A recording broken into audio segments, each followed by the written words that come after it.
Hey everyone, Hybrid Toy Reviews here, taking a look at the Star Wars Micro Galaxy Squadron Muunilist 10 Republic Gunship. This is a really cool looking piece from the Micro Galaxy Squadron. I've been kind of dabbling with this line for a little bit. I believe this is my first true review on the channel, so hopefully this is something that intrigues you.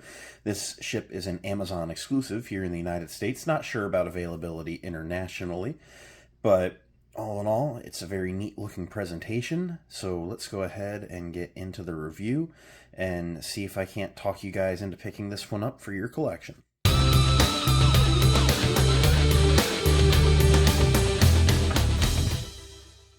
Alright, you all know the drill. As always, we start by taking a look at the packaging. This is standard Micro Galaxy larger box fanfare, with your Star Wars logo up in the top left above the giant window showing the gunship off spectacularly.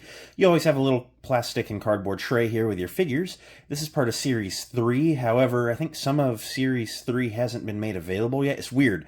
Like, this is coming out at the same time that Series 2 in the regular line is. I think also the Target gunships were Series 3 as well. So, weird releasing on these. It's not true Series 3. You have your Micro Galaxy Squadron logo. Picture of the gunship coming into land there, looking super cool. The background, there's like a background behind the ship in the box, kind of just cloudy. It's hard to see through all the plastic, I will say, but really nice attempt. There is a foil silver strip along the bottom that says Republic Gunship Muunilist 10. This side of the box features another really cool render of the gunship coming down to land, looking awesome. Your Star Wars logo, Disney logo down there. This side of the box has a wraparound window, some Orbesh there, and then some pictures just kind of showing out some of the features like moving doors and opening cockpit.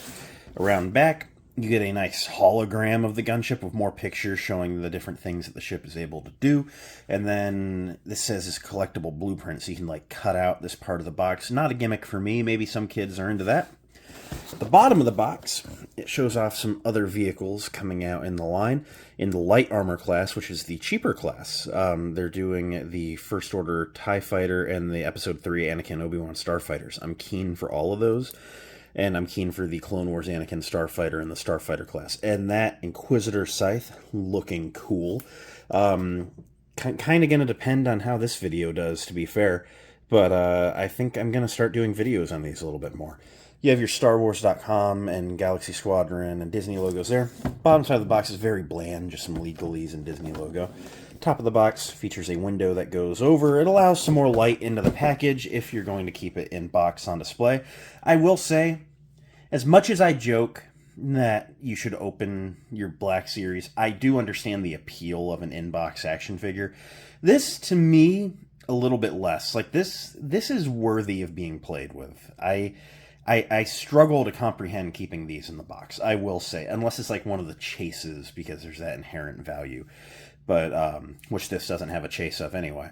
I don't know. I look at this and I'm like, how could you leave it boxed? So I'm going to open it, and we're going to take a look at what we're getting here. Here we have the Muunilist 10 gunship out of the box, and let's start by looking at the figures. These guys are really cool. It always amazes me at how detailed these figures can be in these things. However, I will say the figures are a bit of a shortcoming here. They're good, maybe their quantity is not enough. I'll elaborate as we go along. For starters, we get a clone pilot looking amazing. Super good yellow details punched in on the top of his helmet with a very cleanly painted visor, hoses for the air hookup, and then black for the gloves on the hand. The rest of him is just a flat white plastic. I take that back. Back of the knees get black as well. But the rest of him is just a flat, or like a glossy white plastic. Looks very good. There are, of course, some details missing, like Red Republic logos on the forehead, but they would be so tiny that they're never going to accomplish that. For the size of this guy, I'm incredibly amazed by the detail that they have. They also come with some articulation. They're like 4 POA. The arms raise. They seem to really hang up on each other. They might be tied together through the torso, but I'm not 100% on that. But it looks like the arms can do 360s, and then the legs can kick straight forward and not really back, but that's okay. It gets you in a seating position, which for a clone pilot is all you really need. Now we've seen the pilot before. The unique one for this set is the ARC Troopers. So we get 2 of them, one in red, one in blue. Looking very good, I will say. Again, a lot of detail. I mean, they even molded on the rangefinder. It kind of does the Kenner, 70s Boba Fett thing, where it doesn't really stick up. It's just kind of molded in.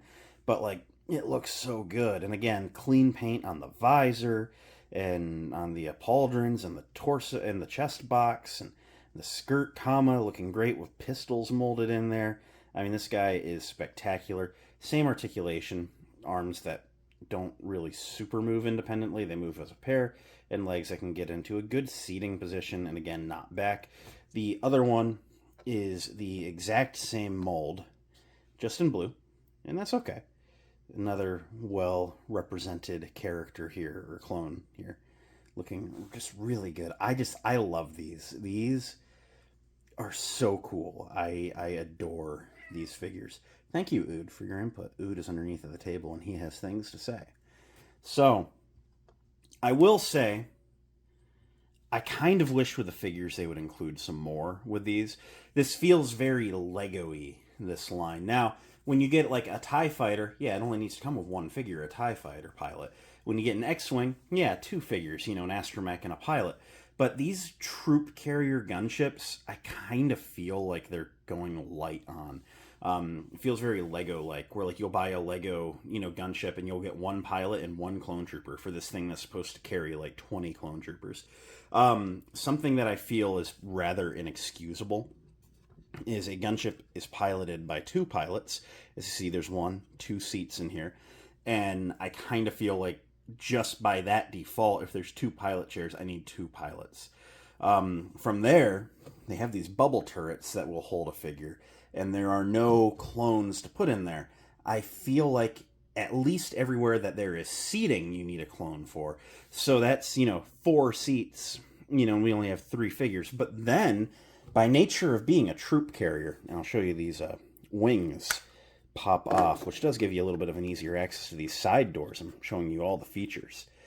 But just to give you a look in, there are 4 clips inside there for clones. So this thing is capable of having 8 figures snapped into various places.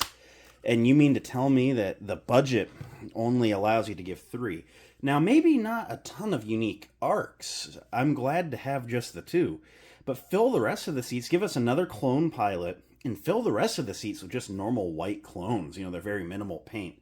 So that is my gripe. So, gripes aside, we'll set the figures aside. And looking in that canopy, as I mentioned, very nice shade of blue, very uniform with the rest of the ship. Opening it up, you actually have some molding going on those chairs. They're not that basic, they're really nice. Closing it up, just taking a look, I mean, this is a cool design. I will say I'm not big on the 03 2D Clone Wars show. It's okay, definitely an 08 guy. But I mean, the gunship has a shark mouth on it. Like, come on, that's awesome. Looking at these bubble turrets, they do have a hinge. They don't quite go all the way inside, which is good because there's nowhere to put them if they do go inside. So they do just have a range of motion. There's no up or down. The top of the bubble opens up. There's a seat that you can cram a figure into in there. There's some tabs that would go over the legs to hold it in better. And there's handles for the cannons, and it works very good. Very same setup here on the other side. These front turrets, molded in red, are on a ball joint. They swivel all over the place. Anywhere you want them to point, they will point. So, a lot of range there. Working up the body, as I showed earlier, the wings pop in. These turrets on the end of the wings rotate, so you can direct those. I tend to like to, personally, on mine, I like to leave everything kind of just pointing straight forward, like it's flying right at you into battle. At the top of the gunship, there's this removable panel. Some of these things aren't very easy on the fingers. Sometimes I have to take the wing off, and it gives you just a little easier access. And all clunky on camera. But looking in there, you actually have some very nicely painted missiles, and you see the missiles getting chambered into the launchers. So that's a very cool attention to detail in there. Popping this cover back on. Around back, you have the rear-facing cannon, again on a ball joint. Not a huge range of motion, but it's there. It's also very rubbery. I see a lot of these bent right out of package. They also feature a rear compartment. That's actually the easiest one I've ever opened. I have all the Target ones and then the red, just regular one. And this is the easiest rear door there is. Now, it has a little peg in there. That's really convenient storage for the little speeder bikes that come in the blind packs. It's the same size as their stands. Now, I'll show you again by popping the wing off. The side doors here, they are always open a little bit. I gotta say, I'm not keen on that. They do feature an opening ability, where once you get everything unclipped, you can then swing it back, and then you have it, like in the doors open, while landing position. I just kind of wish that there was a secondary door inside just to really close it, and then maybe even like a slider thing to slot over the openings. However, at this scale, I do understand the immense difficulty that would be design-wise. Looking inside, as I showed earlier, there are 4 clips. When you want to put your figures inside, you pretty much have to bring the arms up just for ease of getting them in. But you just work them into the clips. I like to kind of turn them to where they're facing out because I think that's just aesthetically pleasing. It's not going to be very helpful on camera though, but there we go. Get him kind of in a roughly standing position, and now that ARC Trooper is not going anywhere while you swing him around, which is good that he's held in securely because the door doesn't close. So if he comes loose, he's falling out. So, but that's okay. It'll all work out in the end.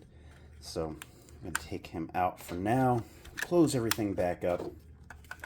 And I just want to touch on, just the details that these things have. There's so many little molded panel lines and so many, moving parts and doors and hinges and compartments that open up. And there's a lot going on with these. And then they give you such great paint apps. Not only just in the shark design, but there's a very subtle wash over the blue. Just a little layer of grime. It's not overwhelming. It's not super strong. You see it a little stronger up here. And I believe they are all to some degree different. It's not like a printed on pattern like Hasbro Clone Trooper weathering is. It's unique, piece by piece. It is paint. And it just gives it such an authentic look, I gotta say. As far as the vehicles in this line go, I guess it's a line of vehicles, so that was a weird way to word that. But as far as this line goes, there's just such an attention to detail and just a quality, of craftsmanship and paintwork. I really, really love these things. I think for the price, they're an excellent premier type collectible. So, end of the day, what do I think of the Muunilist 10 clone gunship? Another stellar Micro Galaxy Squadron vehicle, I gotta say. I have a display in my bedroom where I have 3 of the now 6 hanging up. This is going to join that display with the other 2 that I've just not hung up yet. It's going to be an awesome display and something that I'm very proud to have hanging up in my streaming area. And just a phenomenal piece. I love the paint job here. I love the deco. It came out very, very well. It's just a great representation of what was going on in the show. I think it's very figure light. I know I bitched about it a little bit. Very figure light. But just the quality, the sculpt work, the wash, phenomenal. I absolutely adore this. It is probably my second or third favorite in the gunship range of this. And just an excellent vehicle, one that I'm very happy to have. I will say it's not been very easy to get. It went in stock on Amazon for like a day, and then the pre-orders sold out. I was able to get this one on back order. It took them 3 weeks to dispatch it to me, and now the website just says out of stock. I'm sure there will be a restock. There's no way they blew through the entire quantity that they've ever made in those 2 availability windows. But it might be a minute. So don't go rushing to eBay. Don't pay those, secondary market rates. Let it play out a little bit. I think you'll be rather happy with your result. But yeah, all in all, I'm very happy with this piece. It is an excellent looking vehicle and one that I'm proud to have in my collection.